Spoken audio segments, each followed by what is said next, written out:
축복을 함께 하실 줄로 믿습니다. 최근 언론에 의해서 관심을 갖고 있는 한 나라가 있습니다. 부탄이라는 나라입니다. 부탄. 이 부탄이라는 나라는 동남 쪽에 있는 작은 나라입니다만, 그런데 이 나라가 유명해진 이유가 있습니다. 이 나라가 행복 지수를 측정해내는, 즉 그 행복 지수라는 단어를 만들었기 때문에 그런 것입니다.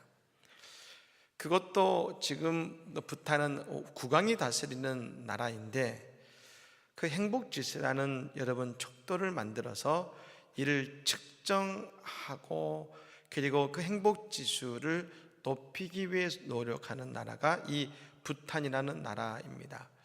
한때 행복 지수가 세계 1위를 했었다고 말하고, 물론 경제는 여러분 낙후됐습니다. 그러나 행복 지수가 1위라는 것 때문에 모든 사람들이 부러워하고 이상적인 나라로 여겼습니다.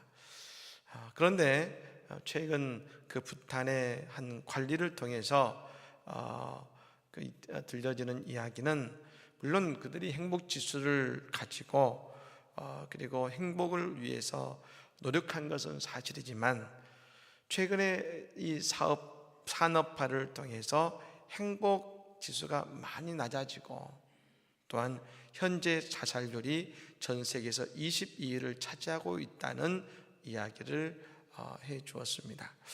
그렇습니다. 사람이 행복 지수를 만들었지만, 그러나 온전한 행복을 줄 수 없다는 것을 그들이 우리에게 보여주고 있습니다. 물론 그들은 여전히 국민의 행복을 위해 일하고 있습니다. 하지만 우리에게 진정한 행복을 주시는 분은 오직 하나님 한 분뿐이신 것입니다. 오늘 이 새벽에는 우리에게 하나님이 채우신 행복을 경험하기를 간절히 축복합니다. 어제 에스더의 초대를 받은 이 아하수에로 왕과 하만, 이 왕후가 마련한 잔치를 통해 먹고 마셨습니다. 그 왕후가 오직 두 사람만을 위해서 그 최고의 잔치를 했으니 그 즐거움이, 특별히 하만이 얼마나 컸겠습니까? 이 하만이 즐거움을 가지고 대궐문을 나오다가 그 즐거움이 깨집니다. 그 대궐 문 앞에 엎드려 있는 모르드게라는 사람을 보고 오히려 화가 나서 집에 돌아옵니다. 그리고 그의 아내와 친구들을 모두 불러 모으고 나서 자신이 가지고 있는 것을 자랑하고, 그리고 내일도 왕후에게 잔치를 초대받았다고 자랑합니다. 그러나 모르드게 때문에 근심하고 있다고 말하자 그의 아내와 친구들이 조언해 주기를 모르드게를 매달 나무를 세우고 내일 그 모르드게를 그 기둥에 매달자라고 제안을 한 것입니다. 이 나무가 한 50규빗이게 되기 때문에 약 한 22m 정도 되는 큰 기둥을 세운 것이죠. 오늘 본문에 여러분, 하만은 자신의 인생의 가장 큰 문제점을 우리에게 드러내는데 두 가지를 드러냅니다. 첫 번째가 뭐냐면, 하만은 자신이 가지고 있는 것을 자랑하는 자였다는 것이죠. 오늘 본문에 보니까 하만은 총 세 가지를 자랑했습니다. 첫 번째는 자기의 큰 영광을 자랑했습니다. 이것을 달리 말하면 자신의 엄청난 재산을 말한 것이죠. 여러분, 왕에게 자신의 선물을 했습니다. 얼마나 했습니까? 230억 정도 되는 돈을 여러분 그것을 선물했습니다. 그럼 선물이 그 정도니까 재산이 얼마나 많겠습니까? 두 번째는 자녀가 많은 것을 자랑했습니다. 그 당시 자녀가 많은 것은 부의 상징이었고, 페르시아는 다산을 강조했습니다. 그러다 보니까 자녀가 많은 것이 곧 자랑이 되었습니다. 세 번째는 왕이 그에게 모든 관리와 지방관과 신하들보다 자신을 높인 것을 자랑했습니다. 즉 아하수에로 왕이 그에게 그런 막강한 지위를 준 것 아니겠습니까? 우리는 이 세 가지, 재산과 자녀와 명예, 이 세 가지를 한마디로 부귀영화라고 말합니다. 우리는 다 이것을 갖고 싶어 합니다. 그리고 이것들은 좋은 겁니다. 그런데 우리는 이렇게 물어봐야 됩니다. 이것이 좋고 편리하긴 한데 이것들이 우리에게 참 만족을 주는가는 물어봐야 됩니다. 오늘 13절에 보니까 그 만족이 깨어집니다. 왜 깨어집니까? 이런 구절이 나옵니다. 그러나 유다 사람 모르드게가 대궐문에 앉은 것을 보는 동안에는 이 모든 일이 만족하지 아니하도다 하니라 했습니다. 우리는 생각합니다. 그런 것들이 다 채워지면 말입니다, 많은 재산과 자녀들이 잘 되고 내가 엄청난 명예를 다 얻고 나면 아무런 근심도 걱정도 없이 만족할 것 같습니다. 하만은 그걸 다 가졌던 사람입니다. 그런데 오늘 그 만족이 깨어집니다. 모르드게라는 한 사람 때문에 깨어집니다. 이것은 달리 말하면 이렇게 말할 수 있는 것입니다. 그 많은 부귀영화가 사실 아무것도 아닌 한 사람에게 참 만족이 깨어진다는 것은 뭡니까? 이것이 이 부귀영화가 우리에게 참 만족과 기쁨을 주지 못한다는 것을 말합니다. 예전에 어느 교회에 성격이 대쪽 같고 날카로운 여고생이 한 명 있었다 그럽니다. 근데 어느 날 이렇게 교회에 있는데 한 옆에 있는 여학생이 장난을 치다가 음료수를 쏟으면서 그 여학생이 음료수에 옷을 흘린 겁니다. 그걸 보는 순간 주위의 사람들이 놀란 것이죠. 큰일 났다. 제 성적 장난 아닌데. 그리고 그 다음을 예상했습니다. 어떻게 화를 낼까? 그런데 반응이 좀 달랐습니다. 씩 웃더니 괜찮아. 사람들 이해가 안 되는 것이죠. 이게 아닌데 도대체 왜 그러지? 알고 봤더니 그날 이 여학생이 대학 합격 통지서를 받은 겁니다. 여러분, 그 기쁨이 그 작은 불만을 다 덮어버리지 않았습니까? 여러분, 이번 수능 시험이 있습니다. 고등학교 입학 시험이 있습니다. 우리 자녀들이 다 이 시험에서 합격하기를 주님을 간절히 축원합니다. 근데 오늘 여러분, 그 큰 영광과 자녀의 명예를 가졌지만 모르드게 한 사람으로 깨어지는 만족입니다. 반면 여러분, 그런 바울 사도는 우리에게 뭐라고 말합니까? 빌립보서 4장 11절의 말씀이 이렇게 말합니다. 내가 궁핍함으로 말하는 것이 아니라 어떠한 형편이든지 나는 자족하기를 배웠노니. 자족하다는 건 뭡니까? 만족한다. 어떤 상황에서든지 만족한다는 것입니다. 이것은 부하든지 가난하든지 모든 상황에서 만족하는 것이 그리스도인의 축복인 것입니다. 왜요? 내게 능력 주시는 자 안에서 참 평안과 참 만족과 감사를 누릴 수 있기 때문에 그런 것입니다. 하나님은 오늘 이 새벽에도 우리에게 참 만족을 주시는 은혜를 베푸시고 응답을 베푸시고 축복해 주실 줄로 믿습니다. 이제 하만은 이제 오늘 이 본문을 통해서 내리막길로 내려갑니다.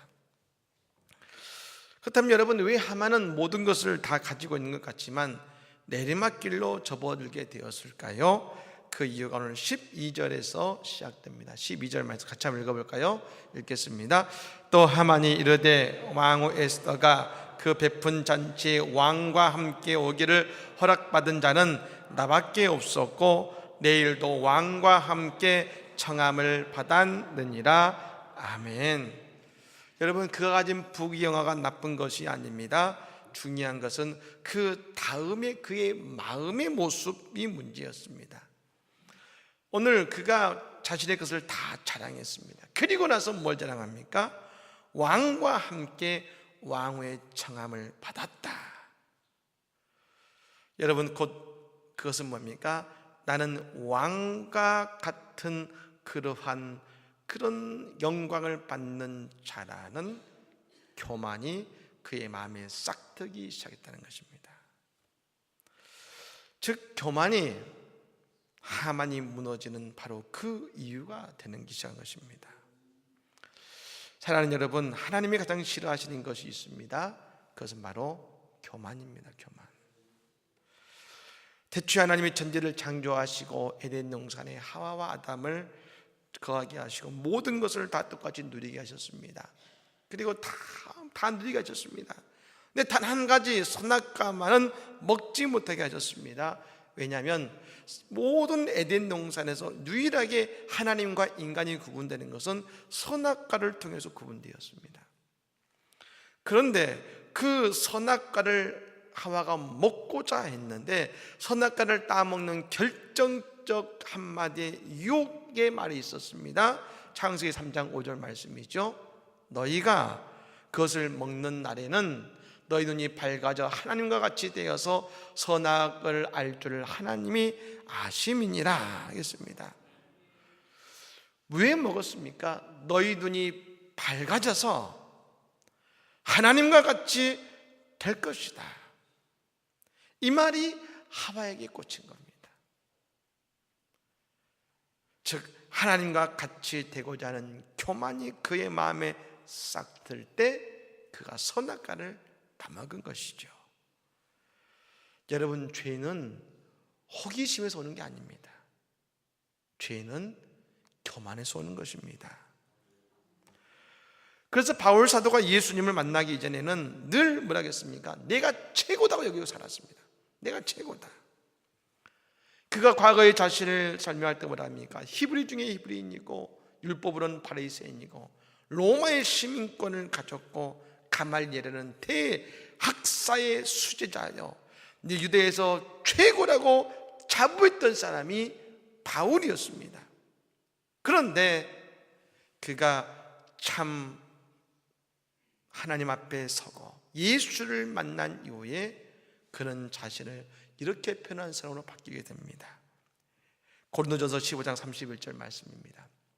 형제들아, 내가 그리스도 예수 우리 주 안에서 가진 바 너희에 대한 나의 자랑을 두고 단언하노니, 나의 자랑을 두고 단언하노니 나는 날마다 죽노라. 바울의 자랑이 바뀌었습니다. 그 자랑이 뭐가 되었습니까? 이전에는 세상의 내 주의 것이었는데 그것이 자신의 교만이고 자랑이었는데 이제 그의 자랑은 이것입니다.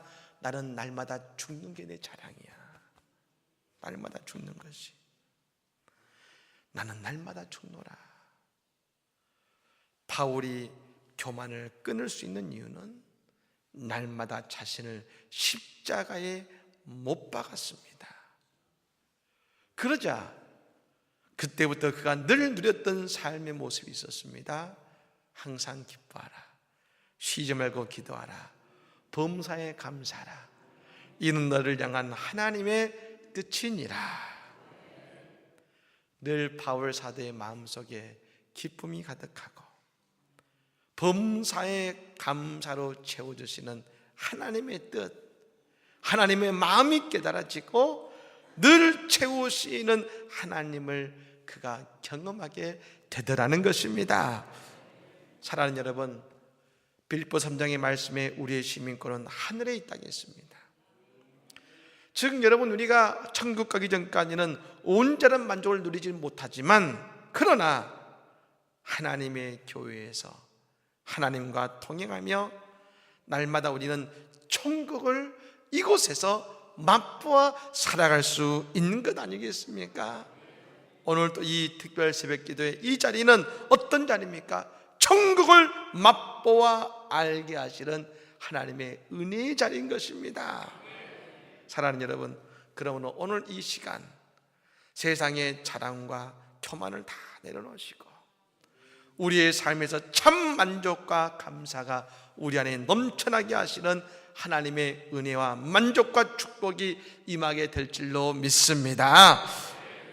또한 우리의 삶에 이것을 채워주실 하나님을 또한 기대하고 오늘 또 기도하며 하나님의 은혜가 능력하는 우리 모두가 되기를 예수님을 간절히 축복합니다. 아멘. 우리 찬양하겠습니다.